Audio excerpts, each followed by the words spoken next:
2018년 11월 서울 강남의 한 고층 빌딩 회장실에서 한 남자가 창밖을 내다보고 있었습니다. 그의 이름은 서진우, 당시 38배 나이로 국내 굴지의 건설회사 대표였습니다. 손에 든 서류는 떨리고 있었고 그 종이 위에는 누군가의 이름이 적혀 있었어요. 강미연. 그는 그 이름을 몇 번이고 되뇌었습니다. 믿을 수 없었어요. 아니, 믿고 싶지 않았던 거예요. 5년 동안 함께 일해온 격리부장이자 아내였던 사람. 회사의 모든 핵심 정보를 함께 다뤘고 중요한 결정의 순간마다 곁에 있었던 사람이었습니다. 회장님, 확실합니다. 회사 돈이 빠져나간 경로를 추적한 결과예요. 감사팀장의 목소리는 단호했어요. 책상 위에는 증거라고 제시된 서류들이 수북이 쌓여 있었습니다. 이메일 로그, 계좌 이체 내역, 누군가와 주고받은 문자 기록.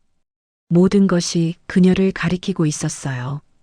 진우는 그날 밤 미연을 불렀습니다. 회의실도 아닌, 카페도 아닌 자신들이 함께 산 집으로요. 그녀는 평소와 다름없이 차분한 얼굴로 나타났습니다. 검은색 정장에 단정하게 묶은 머리, 언제나처럼 절제된 미소를 지으며 현관에 들어섰어요. 거실에는 두 사람이 더 있었습니다.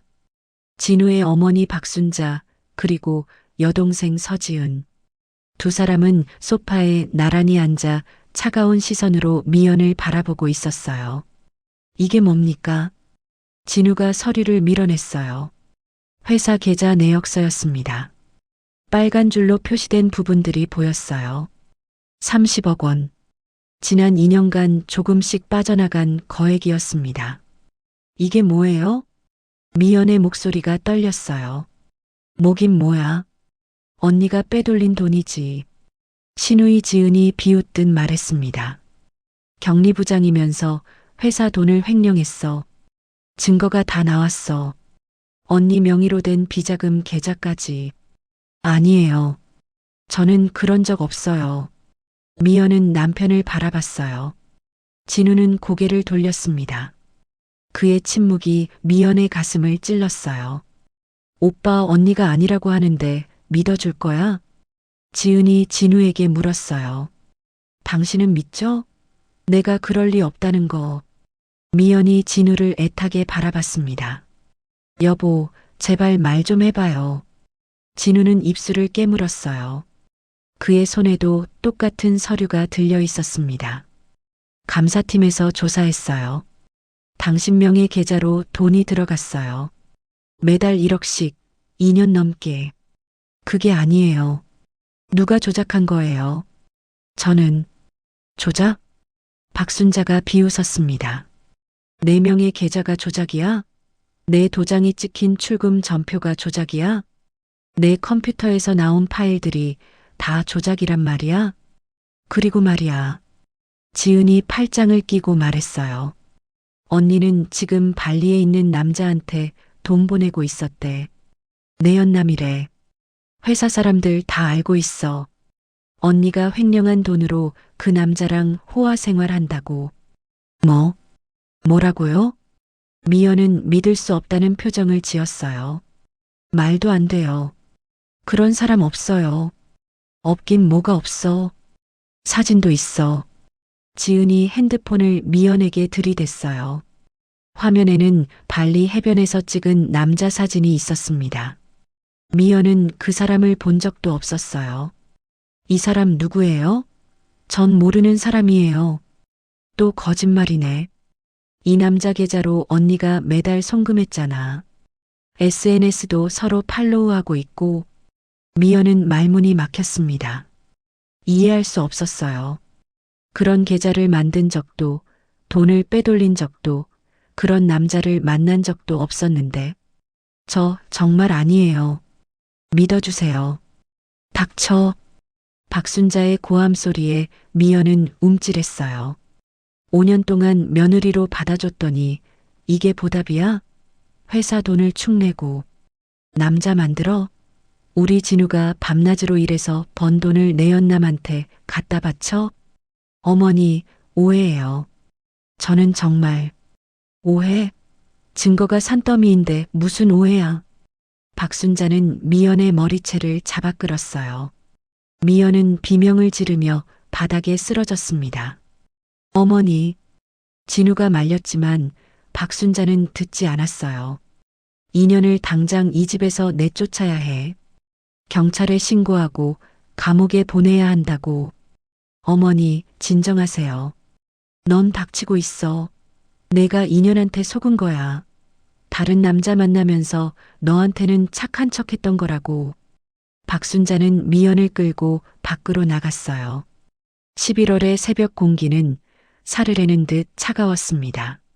마당에는 얼음장 같은 물이 담긴 양동이가 놓여 있었어요. 미연의 심장이 멎는 것 같았습니다. 어머니, 제발. 인연이 정신을 못 차리니까 차가운 물로 정신 좀 들게 해줘야지. 박순자가 양동이를 들어 올렸어요. 미연은 본능적으로 몸을 움츠렸지만 피할 수 없었습니다. 콱! 얼음물이 머리 위로 쏟아졌어요. 순간 숨이 멎었습니다. 온몸의 감각이 마비되는 것 같았어요.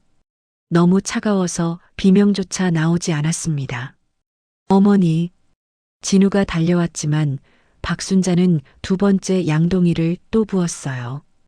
미연은 바닥에 쓰러졌습니다.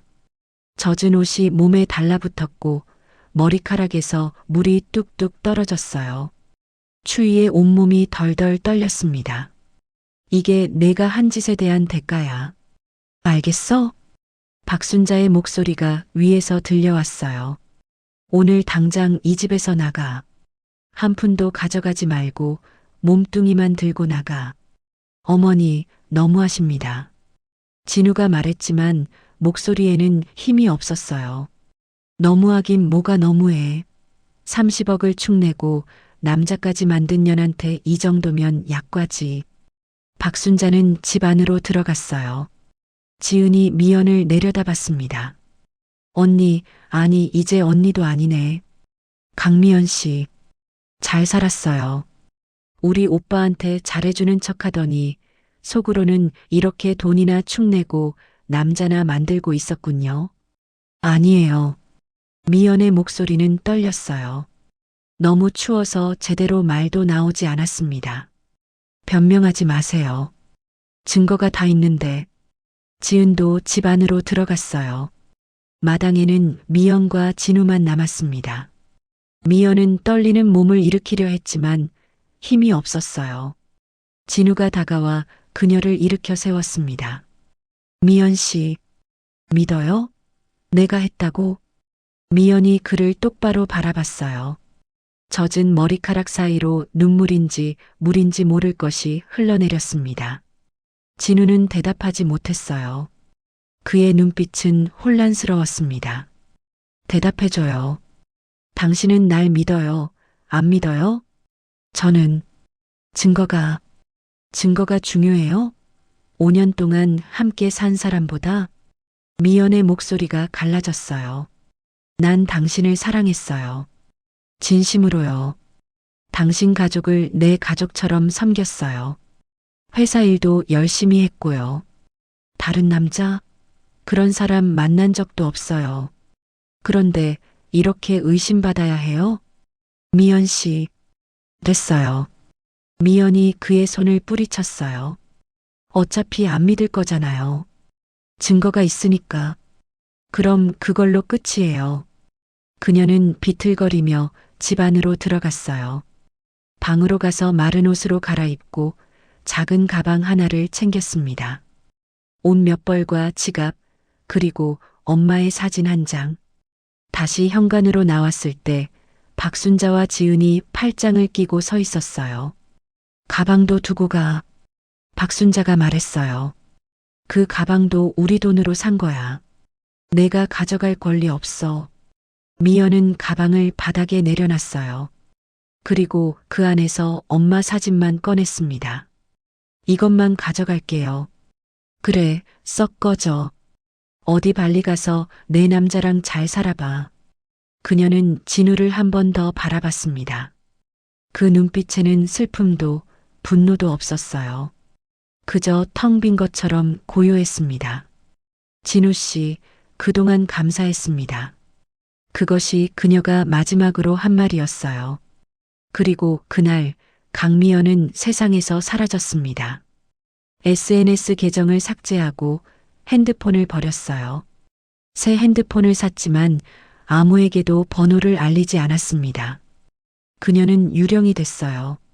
마치 처음부터 존재하지 않았던 사람처럼 흔적도 없이 증발해버렸습니다.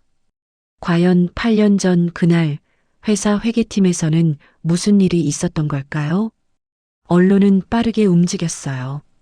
누군가 언론사에 제보를 했던 거예요. 대기업 격리부장의 횡령, 수십억 원대의 배임, 회사 자금 유용. 자극적인 제목들이 포털 사이트 첫 화면을 장식했습니다. 그녀의 사진이 실렸고 댓글창은 저주로 가득 찼어요. 진우는 그 모든 것을 지켜봤습니다. 기자회견을 열어야 했고 주주들 앞에서 사과해야 했어요. 회사는 위기를 맞았지만 결국 극복했습니다. 시간이 지나면서 사건은 잊혀져 갔어요. 하지만 진우는 잊을 수 없었습니다. 밤마다 그는 그날의 장면을 떠올렸어요. 거실에 서 있던 미연의 얼굴, 엄마와 동생이 쏟아내던 비난들, 아무 말도 하지 않던 그 침묵, 마지막으로 건넨 인사. 왜 해명하지 않았을까? 왜 그렇게 쉽게 떠났을까? 정말로 그녀가 횡령을 했을까? 내연남은? 의심은 점점 커져갔습니다. 하지만 증거는 명백했고 그녀는 사라졌어요. 찾을 방법도 없었습니다. 8년이 흘렀어요. 회사는 더욱 성장했고 진우는 업계에서 인정받는 경영자가 됐습니다. 어머니와 동생은 수없이 선을 주선했지만 번번이 거절했습니다. 오빠 언제까지 혼자 살 거야? 이제 40도 넘었잖아. 그 여자 이제 좀 잊어. 동생 지은이 말했습니다. 발리에서 남자랑 잘 살고 있을 거야. 오빠 돈으로 호화롭게 살면서. 확인된 거야? 정말 발리에 있어? 회사 사람들이 그렇게 말하더라. SNS에도 자주 올라온대. 리조트에서 놀고 비싼 레스토랑 가고. 지은은 불만스러워했지만 진우는 대답하지 않았습니다. 진우는 이를 악물었어요. 자신은 미연을 생각하면 이렇게 고통받는데 그녀는 편하게 살고 있다니. 발리에 있다는 미연. 그녀를 찾을 생각은 없었어요. 다시 보고 싶지 않았습니다. 그저 잊고 싶었어요. 하지만 왜 다른 여자와 밥을 먹어도 마음이 움직이지 않는지, 왜 누군가를 만나도 공허한지 그도 알 수 없었습니다. 밤이 되면 그는 잠들 수 없었어요. 불면증이 시작됐습니다. 처음에는 한두 시간 뒤척이다 잠드는 정도였지만 점점 심해졌어요. 새벽까지 뜬 눈으로 천장을 바라보는 날이 많아졌습니다. 약을 먹어도 소용없었어요. 병원을 다녀도 마찬가지였습니다. 공허함이 그를 집어삼켰어요. 아무리 일을 해도, 아무리 성공을 거둬도 마음속 어딘가는 계속 비어 있었습니다. 그는 자신이 무엇을 잃어버렸는지 알 수 없었지만 분명 무언가 중요한 것을 놓쳤다는 걸 느꼈습니다. 2026년 겨울, 그는 견딜 수 없었어요. 회사 일도 사람들도 모든 것이 숨막혔습니다. 그는 핸드폰을 꺼두고 차를 몰았어요. 어디로 가는지도 모른 채 그저 앞으로만 달렸습니다. 몇 시간을 달렸을까요? 어느새 그는 산속 깊은 곳에 와 있었습니다. 길 끝에 작은 표지판이 보였어요. 성모 마리아 수녀원. 진우는 차를 세웠습니다. 왜 여기 왔는지 모르겠지만 발걸음은 자연스럽게 그곳을 향했어요. 낡은 철문을 지나 돌계단을 오르자 고요한 정원이 펼쳐졌습니다. 그리고 그는 멈춰 섰어요. 정원 한쪽에서 누군가 무릎을 꿇고 기도하고 있었습니다. 회색빛 수녀복을 입은 뒷모습이었어요. 마른 어깨, 야윈 손. 그 실루엣이 너무나 낯익었습니다. 진우의 심장이 요동쳤어요. 설마 그 사람이 천천히 고개를 들었습니다. 옆 얼굴이 보였어요. 그리고 진우는 확신했습니다. 강미연이었습니다. 그는 그 자리에 얼어붙었어요. 숨이 막혔습니다. 믿을 수 없었지만 부정할 수도 없었어요. 발리에 있다고 하지 않았나? 내연남과 호화롭게 산다고? 8년 동안 찾아 헤맸던, 아니 찾을 엄두조차 내지 못했던 그 사람이 바로 눈앞에 있었습니다. 미연은 그를 봤을까요? 알아봤을까요? 그녀는 천천히 일어나 수녀원 건물 안으로 사라졌어요. 그 뒷모습을 바라보며 진우는 온몸이 떨리는 걸 느꼈습니다. 과거가 현재로 밀려왔어요. 묻어두었던 질문들이 다시 고개를 들었습니다. 머릿속이 혼란스러웠어요. 왜 당신은 이곳에 있습니까? 그리고 당신은 정말로 회사 돈을 횡령했습니까? 발리는? 내연남은? 회사 사람들이 본 SNS는? 진우는 그날 밤 수녀원 근처 작은 여관에 묵었습니다. 잠은 오지 않았어요. 창밖으로 보이는 어둠 속에서 그는 계속해서 그 뒷모습을 떠올렸습니다. 말라버린 어깨, 구부정한 자세, 그리고 무엇보다 그 고요함.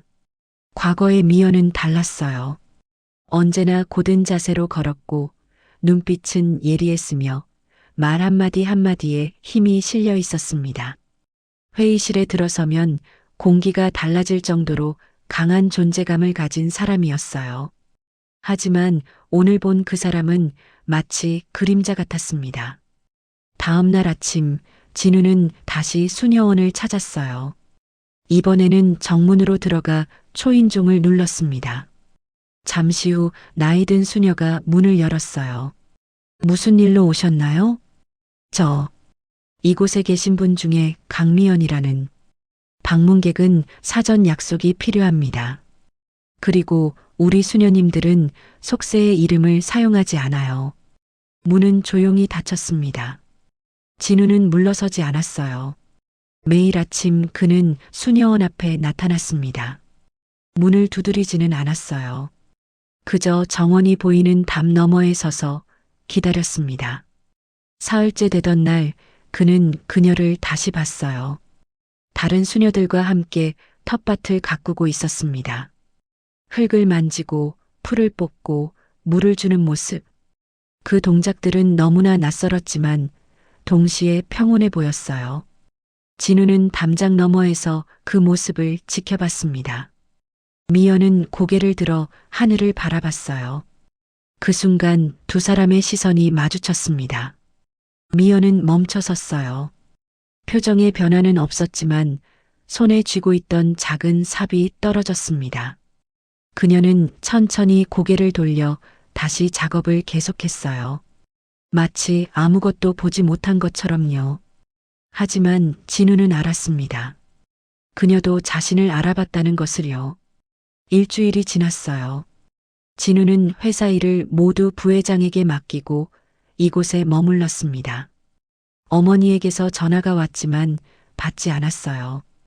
그는 오직 한 가지에만 집중했습니다. 왜인지 알아야 했어요. 진실이 무엇인지 확인해야 했습니다.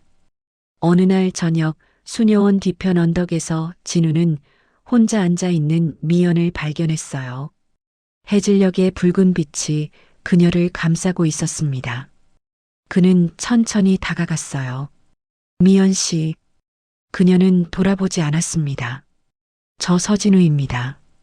그녀는 여전히 돌아보지 않았습니다. 왜 당신이 여기 있는 겁니까? 진우의 목소리가 떨렸습니다. 참았던 감정들이 터져 나오려 했어요. 제발 한마디만이라도 해주세요. 미연은 천천히 고개를 들었어요. 그녀의 얼굴은 과거보다 훨씬 여위어 있었습니다. 눈가에는 깊은 주름이 패여 있었고 입술은 바짝 말라 있었어요. 하지만 그 눈빛만은 여전히 깊었습니다. 돌아가세요. 목소리는 쉬어 있었어요. 8년 동안 거의 말을 하지 않은 사람처럼 낯설고 조심스러웠습니다. 돌아갈 수 없습니다. 당신이 말해주기 전까지는 할 말이 없어요. 진우가 한 걸음 다가섰어요. 미연은 뒤로 물러섰습니다. 제발 가까이 오지 마세요. 당신은 그런 사람이 아니었는데 왜 그렇게 쉽게 포기했습니까? 미연은 고개를 저었어요. 그녀의 손이 떨리고 있었습니다. 전 이제 그 사람이 아니에요. 강미연은 죽었습니다. 이곳에는 마리아 수녀만 있어요. 거짓말이에요. 당신은 여전히 강미연입니다. 내 아내였던 아니에요. 그녀의 목소리에 처음으로 감정이 실렸어요. 간절함이었습니다. 전 이미 과거를 버렸어요. 속죄하며 살고 있습니다. 그러니 제발 저를 그냥 두세요. 무슨 죄를 지었기에 속죄를 합니까? 당신이 정말로 회사 돈을 횡령했습니까? 내연남이 있습니까? 미연은 입술을 깨물었어요. 대답하지 않았습니다. 대답해 주세요. 그것만이라도. 미연 씨, 죄송합니다. 그녀는 돌아서서 수녀원 쪽으로 걸어갔어요. 진우는 그 뒤를 따라가려 했지만 발이 떨어지지 않았습니다. 그저 멀어지는 그녀의 뒷모습을 바라볼 수밖에 없었어요. 그날 밤 진우는 여관방에서 과거의 서류들을 다시 펼쳤습니다. 8년 전 감사팀이 제출했던 증거 자료들이었어요. 이메일, 계좌 내역, 통화 기록. 그는 하나하나 다시 살펴봤습니다. 그리고 이상한 점을 발견했어요. 모든 증거가 너무 완벽했습니다. 마치 누군가 의도적으로 배치한 것처럼 논리적이고 명확했어요. 하지만 뭔가 어색했습니다. 미연이라는 사람의 성격과 맞지 않는 부분들이 있었어요. 그녀는 완벽주의자였습니다. 모든 일을 철저하게 처리했고 흔적을 남기지 않았어요. 만약 정말로 횡령할 생각이었다면 이렇게 쉽게 증거를 남겼을 리 없었습니다. 진우는 노트북을 꺼냈어요. 그리고 당시 감사를 주도했던 팀장의 이름을 검색했습니다. 하지만 이상한 점은 발견되지 않았어요. 의심은 계속됐지만 실마리는 보이지 않았습니다. 다음 날 진우는 사설 탐정을 고용했습니다. 그리고 지시했어요. 8년 전 그 사건을 처음부터 다시 조사하라고요. 누가 제일 먼저 미연을 의심했는지, 누가 증거를 수집했는지, 돈의 흐름은 어땠는지, 그리고 발리의 남자, SNS 계정, 모든 것을 확인해 주세요. 은밀하게요. 조사는 한 달이 걸렸습니다. 그 한 달 동안 진우는 수녀원 근처에 머물렀어요. 매일 아침 담장 너머에서 미연을 봤습니다. 그녀는 여전히 말이 없었고 그를 피했어요. 어느 날 비가 쏟아지는 오후였어요. 진우는 처마 밑에서 비를 피하고 있었습니다. 그때 누군가 우산을 들고 다가왔어요. 미연이었습니다. 감기 걸리세요. 돌아가세요. 그녀는 우산을 그에게 건네려 했어요. 진우는 그 손목을 잡았습니다. 놓아주세요. 당신은 무죄입니다. 미연의 눈이 흔들렸어요. 뭐라고요? 수녀원에 있는 모습을 보니 확실해졌어요. 당신은 아무 잘못도 하지 않았어요. 누군가 당신을 함정에 빠뜨렸습니다. 그리고 전 당신을 믿지 못했어요. 진우의 목소리가 떨렸습니다. 우산을 쥔 미연의 손도 떨리고 있었어요. 저는 죄인이에요. 아니에요. 아니, 죄인 맞아요. 미연이 고개를 저었어요. 눈물이 그녀의 뺨을 타고 흘렀습니다. 저는 지키지 못했어요. 지켜야 할 사람을. 무슨 말입니까? 미연은 입을 다물었어요. 하지만 그 눈빛에는 깊은 슬픔이 고여 있었습니다. 당신은 모르셔도 돼요. 그냥 잊어주세요. 저를 잊고 행복하게 사세요. 그녀는 우산을 떨어뜨리고 빗속으로 뛰어갔습니다. 진우는 그 뒤를 쫓으려 했지만 수녀원 문이 닫혀 있었어요. 젖은 우산을 들고 서 있는 진우의 주머니에서 전화벨이 울렸습니다. 탐정이었어요. 회장님 찾았습니다. 뭐요? 진실을요. 그리고 당신이 알아야 할 것들을요. 진우의 심장이 뛰었습니다. 지금 당장 올라오세요. 자료를 보내드릴게요. 전화를 끊고 진우는 이메일을 확인했어요. 첨부 파일이 하나 있었습니다. 그는 떨리는 손으로 파일을 열었어요. 그리고 그 내용을 보는 순간 온몸의 피가 거꾸로 흐르는 것 같았습니다. 진실은 그가 상상했던 것보다 훨씬 더 잔인했어요. 자료를 읽는 내내 진우의 손은 떨렸습니다. 탐정이 보낸 파일에는 8년 전 사건의 모든 퍼즐 조각이 담겨 있었어요. 배신자는 미연이 아니었습니다. 서지은, 진우의 친동생이었어요. 진우는 믿을 수 없다는 표정으로 다시 한번 서류를 읽었어요. 하지만 증거는 명백했습니다. 지은은 4년 전부터 회사 돈을 빼돌리고 있었어요. 명품 가방, 해외여행, 고급 아파트 계약금. 그녀의 사치스러운 생활은 모두 횡령한 돈으로 유지됐습니다.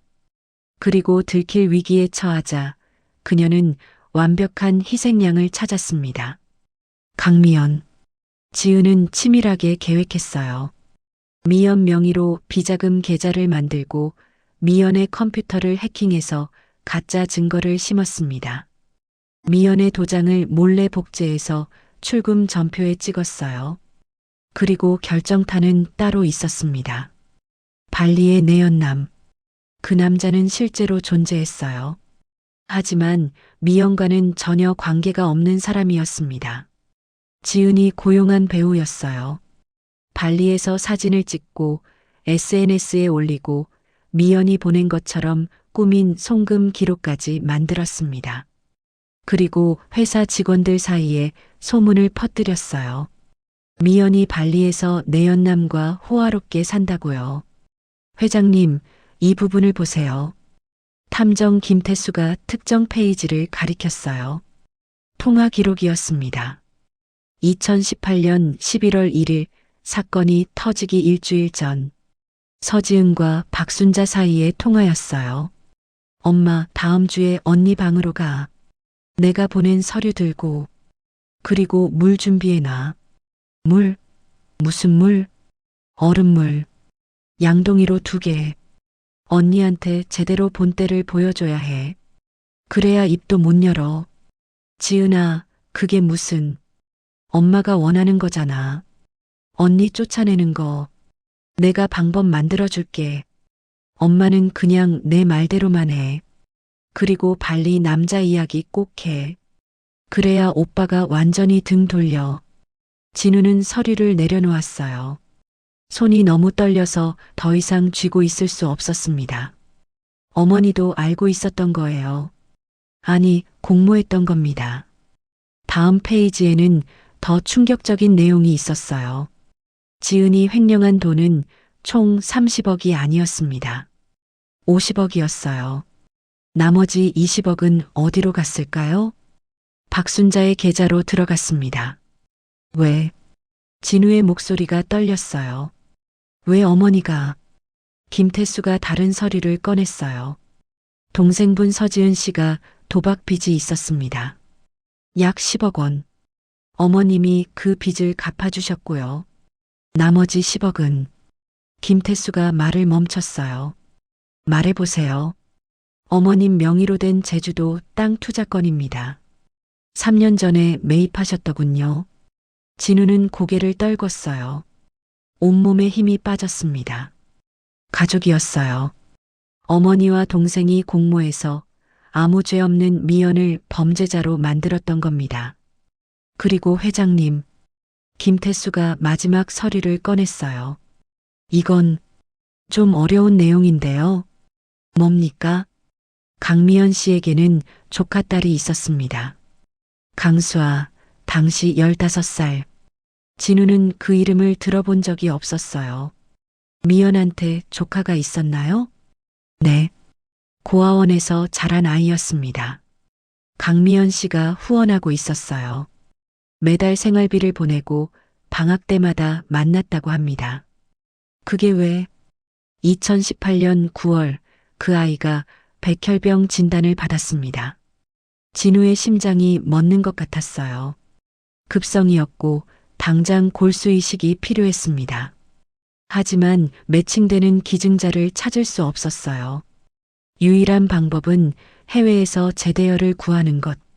비용은 약 5억 원. 하지만 강미연 씨에게는 그런 돈이 없었어요. 김태수가 다음 페이지를 넘겼어요. 그리고 사건이 터진 다음 날 2018년 11월 8일 서지은 씨가 강미연 씨를 만났습니다. 강남의 한 카페에서요. CCTV에 찍혔습니다. 무슨 얘기를 나눴죠? 정확히는 모릅니다. 하지만 그 만남 직후 강수아의 수술비 5억 원이 입금됐습니다. 출처는 서지은 씨가 횡령한 돈의 일부였습니다. 진우는 온몸이 차갑게 식는 걸 느꼈어요. 설마 제 추측으로는 서지은 씨가 거래를 제안했을 겁니다. 조용히 횡령 누명을 쓰면 조카 수술비를 주겠다고요. 그리고 해명하지 말고 저항하지 말라고요. 아마 협박도 있었을 겁니다. 미연이 그걸 받아들였다고요? 강수아는 2018년 11월 15일에 수술을 받았습니다. 성공적이었고 지금은 건강하게 대학을 다니고 있습니다. 진우는 자리에서 일어났어요. 방안을 걸었습니다. 숨이 막혔어요. 미연은 알고 있었던 거예요. 누명이라는 걸요. 발리 남자도 거짓이라는 걸요. 하지만 선택할 수 없었습니다. 조카의 목숨과 자신의 명예. 그녀는 조카를 선택했어요. 그리고 아무 말 없이 모든 걸 짊어지고 떠났던 겁니다. 진우는 벽을 주먹으로 쳤어요.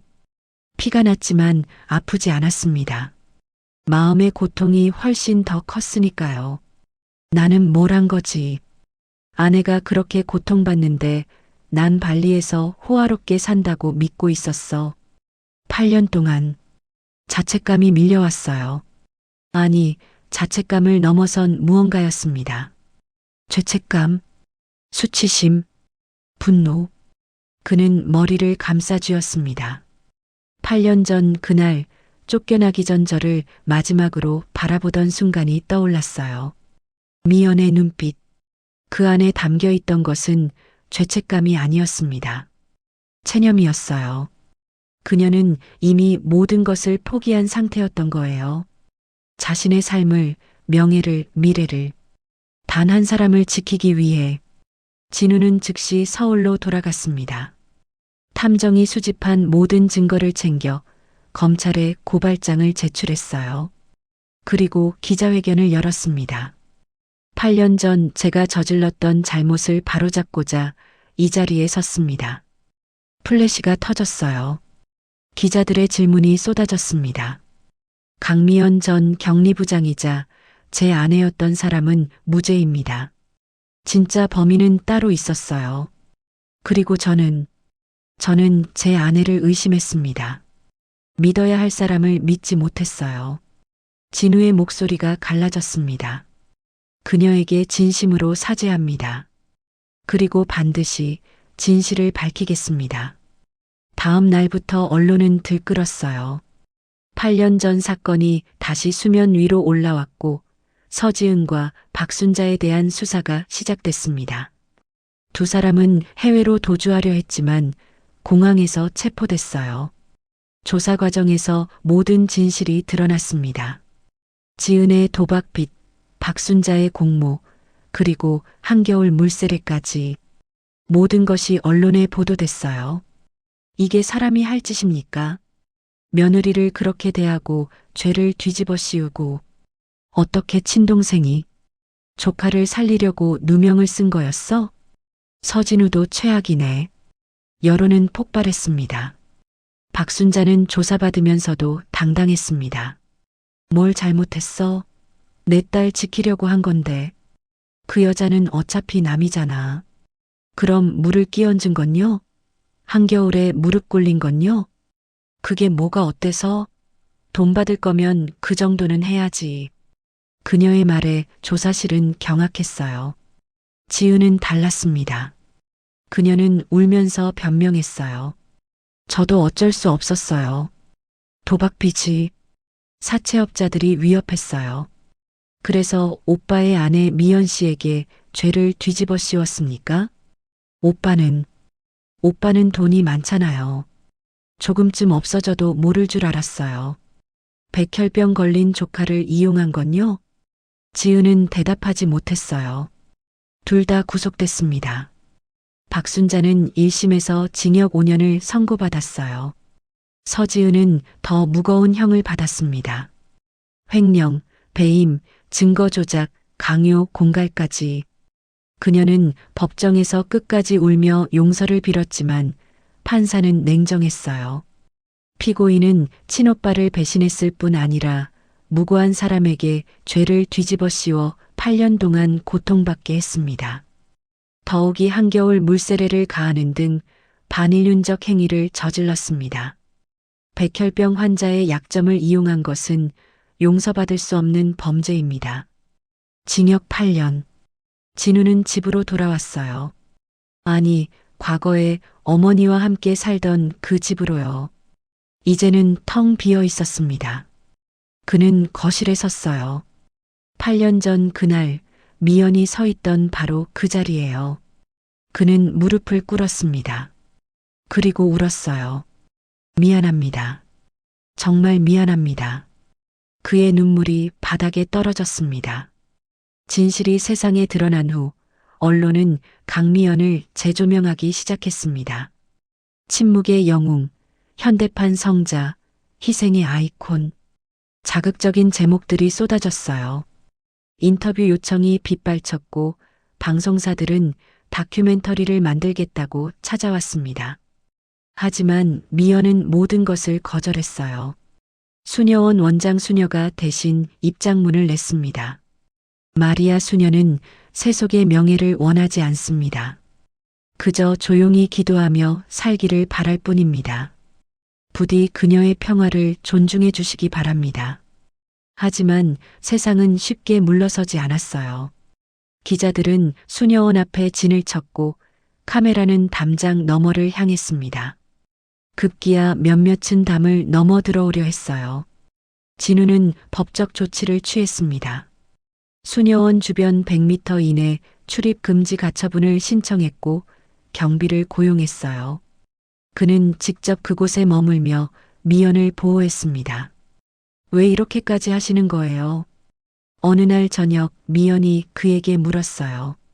그들은 수녀원 뒤편 작은 성당에 앉아 있었습니다. 촛불만이 어둠을 밝히고 있었어요. 제 잘못이니까요. 아니에요. 당신 잘못이 아니에요. 제가 당신을 믿었다면 이런 일은 없었을 겁니다. 진우의 목소리는 낮고 무거웠어요. 저는 5년 동안 당신과 함께 살았습니다.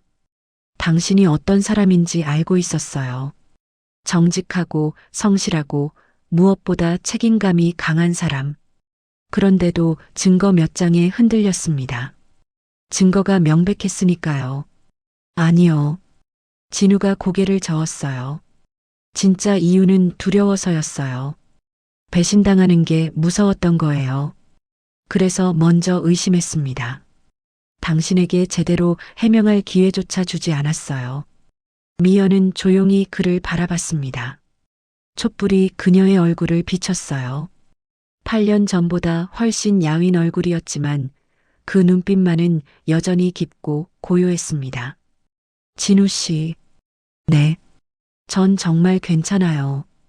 후회하지 않아요. 어떻게 후회하지 않을 수 있습니까? 수아가 살았으니까요. 미연이 작게 미소 지었어요. 진우는 그 미소를 보며 가슴이 먹먹해지는 걸 느꼈습니다. 수아는 이제 23이에요. 건강하게 잘 자라고 있어요. 꿈이 생겼대요. 의사가 되고 싶다고요. 자기를 살려준 사람들처럼 다른 사람을 살리고 싶다고. 그녀의 목소리는 떨리고 있었어요. 하지만 그 안에는 따뜻함이 있었습니다. 그 아이가 행복하다면 저는 그걸로 충분해요. 제 명예나 제 삶이 어떻게 됐든 상관없어요. 하지만 그 아이는 제게 이유를 줬어요. 살아야 할 이유, 노력해야 할 이유, 버텨야 할 이유. 그래서 열심히 살았어요. 진우는 그녀를 껴안았습니다. 처음으로요. 미안합니다. 정말, 정말 미안합니다. 그의 어깨가 떨렸어요. 미연은 조용히 그를 안아주었습니다. 괜찮아요. 이제 다 끝났어요. 아니요. 끝나지 않았어요. 진우가 그녀를 바라봤어요. 저는 아직 당신을 사랑합니다. 미연의 눈이 흔들렸어요. 안 돼요. 왜입니까? 전 이미 하느님께 제 삶을 바쳤어요. 진우가 말했어요. 하지만 당신 없이는 살 수 없어요. 8년 동안 그렇게 살았어요. 더 이상은 못 견디겠어요. 미연은 고개를 저었습니다. 저는 여기 남을 거예요. 이곳이 제 자리예요. 진우가 그녀의 손을 잡았어요. 그럼 저도 여기 있겠습니다. 당신 곁에요. 안 돼요. 당신은 돌아가셔야 해요. 당신이 가라면 가겠습니다. 하지만 진우가 그녀를 바라봤어요. 다시 돌아올 겁니다. 몇 번이고요. 당신이 허락할 때까지. 미연은 눈물을 흘렸어요. 진우도 울고 있었습니다. 저는 당신을 용서합니다. 미연이 작게 말했어요.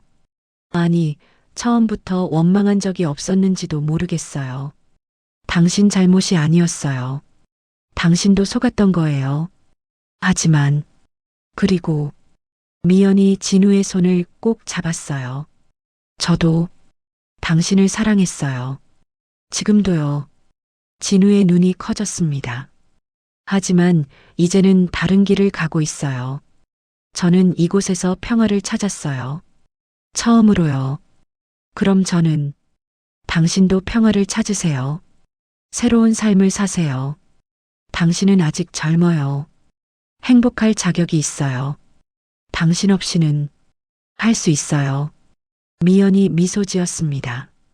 우리는 서로를 사랑했어요. 그것만으로도 충분해요. 이제는 각자의 길을 가야 해요. 두 사람은 촛불 아래에서 한참을 그렇게 있었어요. 진우는 약속대로 돌아갔습니다. 회사로, 서울로. 하지만 매주 주말이면 수녀원을 찾았습니다. 미연을 직접 만나지는 못했어요. 그녀는 여전히 깊은 기도 생활을 하고 있었으니까요. 하지만 진우는 괜찮았어요. 담장 너머에서 그녀가 텃밭을 가꾸는 모습을 보는 것만으로도 충분했습니다. 그로부터 1년이 지난 어느 봄날, 수녀원 정원에 꽃이 피었어요. 미연은 그 꽃들을 바라보며 작게 미소 지었습니다. 담장 너머에서 진우도 그 모습을 보며 미소 지었어요. 그들은 더 이상 부부가 아니었습니다. 하지만 서로를 이해하고 용서하고 사랑하는 사람들이었어요. 그것만으로도 충분했습니다. 그 미소 속에는 처음으로 진정한 평화가 있었습니다. 누군가를 진정으로 사랑한다는 것은 무엇일까요? 함께 웃고, 함께 울고, 함께 늙어가는 것만이 사랑의 전부는 아닐 것입니다. 때로는 침묵 속에서 모든 것을 감내하는 것, 때로는 오해받으면서도 소중한 것을 지키는 것, 때로는 뒤늦게 진실을 깨닫고 속죄하는 것. 이 모든 것이 사랑의 다른 이름일지도 모릅니다.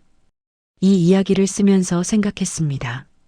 우리는 얼마나 쉽게 가까운 사람을 의심하는지, 얼마나 쉽게 겉으로 보이는 증거에 속는지, 그리고 얼마나 어렵게 용서하고 화해하는지를, 강미연의 선택이 옳았는지, 서진우의 후회가 충분했는지, 그것은 독자 여러분의 판단에 맡깁니다.